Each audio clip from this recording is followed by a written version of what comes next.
안녕하세요. 복 있는 사람이 즐기는 OQT 오늘의 큐티입니다.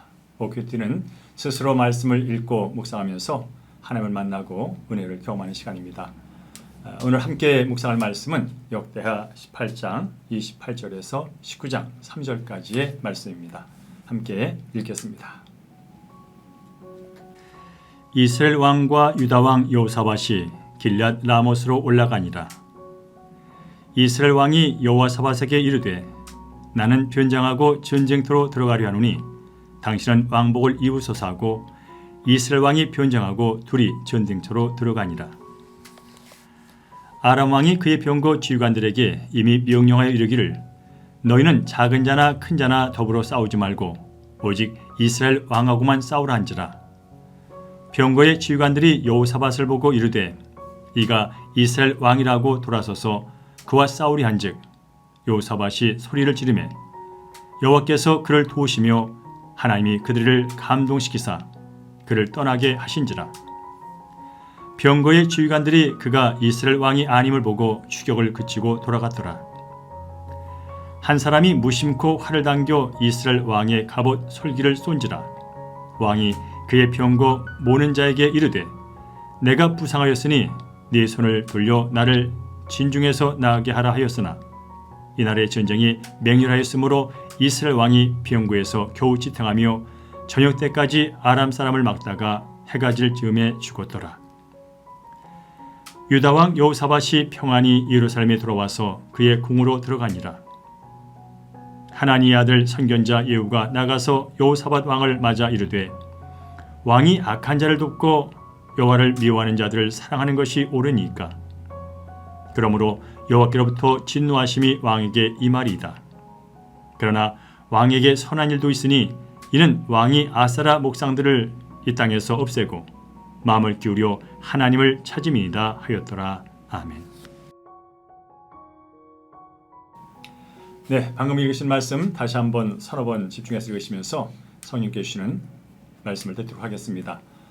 본문에 나타난 하나님은 어떤 분이신지 회개할 점이나 피할 죄, 새롭게 깨달은 사실이나 받은 은혜, 그리고 꼭 붙잡아야 할 약속의 말씀 나가서 실천하고 종용할 내용 적어주셨다가 순종하시면 되겠습니다.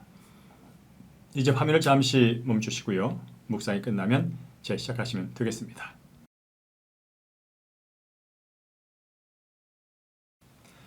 네, 본문의 내용 어떤 내용인지 간략하게 요약하겠습니다.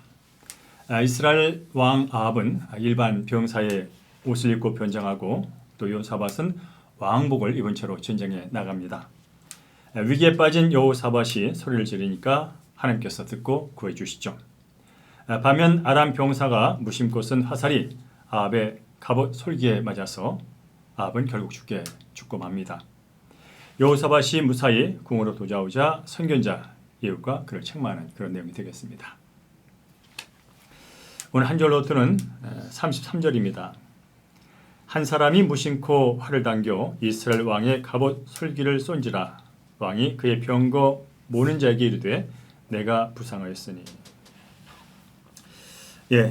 아람과의 전쟁을 하지 말라는 하나님의 뜻을 어기고 북이스라엘의 아합 왕과 남유다의 여호사밧 왕이 길앗 라못으로 갔습니다. 이때 아합 왕은 여호사밧에게 자기의 왕복을 입혀주고는 자신은 왕이 아닌 것처럼 일반 병사의 옷을 입고 변장을 하게 되죠. 이는 전쟁에 나가면 아합 왕이 죽을 것이라는 미아가 선지자의 예언을 의식해서 자기의 죽음을 피해 보려고 한 것입니다. 하나님의 뜻을 거역하고 자기 마음대로 행하면서 죽음을 두려워하는 그런 아합의 이중적인 모습을 볼 수가 있지요. 전쟁이 한창일 때 아랍 군대의 지휘관들을 왕복을 입고 있는 여호사밧이 이스라엘 왕인 줄 알고 집중해서 공격에 나섭니다. 이에 여호사밧은 놀라서 도망치면서 하나님께 도와달라고 부르짖게 되지요. 이때 하나님은 여호사밧의 부르심을 들으셨고요. 도우셔서 아람 군사들이 물러가도록 해주셨습니다. 성경은 하나님께서 아람 군대 지휘관들의 마음을 감동시켜서 더 이상 여호사밧 왕을 쫓아가지 않도록 했다고 말씀하고 있죠. 하나님의 전적인 은혜인 것을 알 수가 있습니다. 반면 아합 왕은 아람 군대의 어떤 병사가 무심코 쏜 화살에 맞아 결국 죽고 맙니다. 여기서 무심코라는 말에 관심이 가는데요. 화살을 쏜 아람 군사는 상대가 왕인 것을 알고 쏜 게 아닙니다. 그죠? 이스라엘 군사들을 향해서 화살을 당긴 것이었죠. 그런데 그 화살이 왕에게 꽂혔습니다. 이 일은 바로 미가 선지자를 통해서 하나님께서 미리 예언하신 그 말씀을 성취하신 것이 되는 것이죠. 아합은 변장수를 통해서 살아보려 했지만 하나님의 계획과 섭리를 사람의 손으로 막을 수 없음을 우리는 알 수가 있습니다. 그렇습니다. 아합과 같은 속임수로 사람의 눈을 가릴 수 있어도 하나님의 심판을 피할 수가 없다는 사실을 깨닫게 됩니다. 사람의 눈에 아무리 그럴듯해 보여도 하나님은 그 중심, 속마음을 꿰뚫어 보십니다. 우리 그리스도인들에게 우연이란 없습니다. 어떤 상황에서도 하나님의 섭리와 계획이 있음을 우리는 믿고 살아야 합니다. 따라서 오늘도 하나님의 말씀에 귀를 기울이고 하나님을 절대 신뢰 의지하면서 한 날을 살아야 될 줄로 믿습니다. 그래야 실수가 없습니다. 자, 오늘 말씀 기억하면서 적용 질문 계속하겠습니다. 말씀을 들었음에도 환경을 핑계로 상황을 합리화하면서 인간적인 방책만 세우고 있지는 않습니까?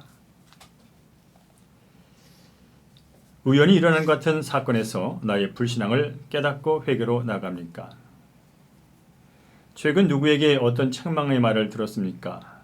그 말을 듣고 어떻게 반응했습니까? 이제 계속해서 오늘의 기도와 목회 기도 함께하도록 하겠습니다. 기도합니다. 하나님의 말씀을 듣고도 환경을 핑계대고 저희 상황을 합리화하며 인간적인 방책을 구한 것을 용서해 주옵소서. 무심코 일어난 사건에도 하나님의 섭리가 있음을 기억하고 저희 불신앙을 회개하게 하여 주옵소서. 책망의 말을 들을 때 저희 죄와 잘못을 인정하고 주의 말씀을 따르게 하여 주시옵소서. 우리의 모든 것을 아시고 주관하시는 하나님 아버지, 말씀을 거역하고 전쟁을 하면서도 죽지 않으려고 변장을 한 아합의 마음이 제 속에도 있음을 고백합니다. 하나님의 말씀을 무시하면서도 큰 복을 누리고 평안을 누리려고 애쓰는 수고가 내 삶 속에 여전히 존재함을 고백합니다. 용서하여 주시옵소서. 오늘도 하나님께서 베푸시는 은혜와 섭리를 인정하며 겸손하게 말씀에 순종하며 살 수 있도록 도와주시옵소서. 오늘도 한날을 선물로 받은 우리 사랑하는 성도들 주만에서 평강 가운데 승리하기를 소망하며 우리의 생명이신 예수님의 이름으로 축복하며 기도합니다. 아멘. 계속해서 우리의 마음을 아시는 하나님께 우리 마음속에 있는 진솔한 것들을 간절히 구하는 시간 갖도록 하겠습니다. 오늘도 하나님께서 성도님과 함께 하십니다.